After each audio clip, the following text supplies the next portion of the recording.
నిజామాబాద్ జిల్లా ఏర్గట్ల మండలం తాల్రాంపూర్లో చోటు చేసుకుంది. కొన్ని నెలలుగా గ్రామాభివృద్ధి కమిటీకి గౌడ సంఘం సభ్యులకు మధ్య వివాదం కొనసాగుతోంది. కాగా శ్రీ కోదండ రామాలయంలో శ్రీరామనవమి సందర్భంగా కుంకుమ పూజను నిర్వహించేందుకు ఏర్పాట్లు చేశారు. పూజలో పాల్గొనేందుకు గ్రామానికి చెందిన అనేక మంది మహిళలు మంగళహారతులతో వెళ్లారు. గౌడ సంఘానికి చెందిన మహిళలు కూడా హాజరు కాగా వారు వెళ్లిపోయే వరకు పూజ కూడా కార్యక్రమం మొదలు పెట్టలేదు అంటూ స్థానిక పురోహితుడి ద్వారా వీడీసీ సభ్యులు చెప్పారు.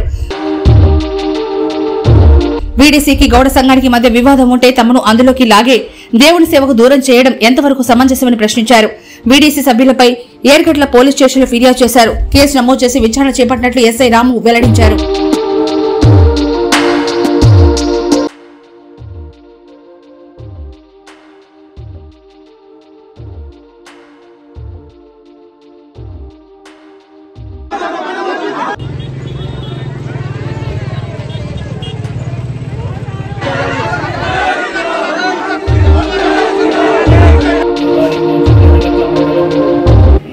తాళరాంపూర్ గ్రామంలో ఒక జాతర జరుగుతుంది. అక్కడ రామాలయం జాతర శ్రీరామనవమి రోజు. ఆ రోజు చాలామంది భక్తులు అక్కడ రెండు వర్గాల మధ్యలో ఉంది. ఇప్పుడు బీడీసీ అండ్ మన గౌడ కమ్యూనిటీకి సంబంధించినటువంటి కొంత మధ్యలో ఒక ఇష్యూ జరిగింది. ఆ ఇష్యూ ఏంటంటే వాళ్ళని ఆ టెంపుల్లోకి రానిచ్చినప్పుడు అర్చన చేయలేదు. అయ్యగారు అక్కడ ఉన్నటువంటి పంతులు ఎవరైతే ఉన్నారో అతను అర్చనకు నిరాకరించాడు అని చెప్పేసి ఆ గౌడ కమ్యూనిటీకి సంబంధించినటువంటి కొంతమంది ఫిర్యాదు చేయడం జరిగింది పోలీస్ స్టేషన్లో.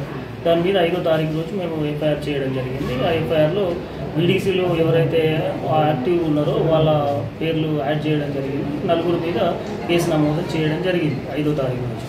అదేవిధంగా దానిలో భాగంగా దర్యాప్తులో భాగంగా ఈరోజు కూడా కొంతమంది అక్కడ ఉన్నటువంటి వీడీసీ మెంబర్స్ మా మీద కేసు అయిందనే విషయం తెలుసుకొని వాళ్ళు ఆ పోలీస్ స్టేషన్కి వచ్చి మా తప్పు ఎటువంటిది లేదు అని చెప్పేసి వాళ్ళు కూడా ఆరోపిస్తున్నారు. వాళ్ళు కూడా ఒక దరఖాస్తు ఇవ్వడానికి ఊరోళ్ళంతా కలిసి పోలీస్ స్టేషన్ రావడం జరిగింది.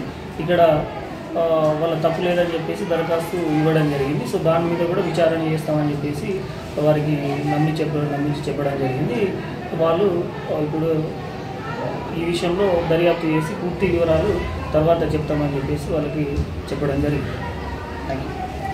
జరుగుతుంది దర్యాప్తు ఏదైనా ఉంటుందో దాని ప్రకారం నేర నిరూపణ అయితే దాని మీద దర్యాప్తు ప్రకారం వెళ్ళడం జరిగింది.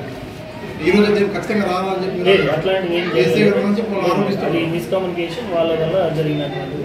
కాకపోతే అది కూడా జరగలేదు. కేవలం మా రెగ్యులర్ బందోబస్తులో భాగంగానే అక్కడికి వెళ్ళడం జరిగింది.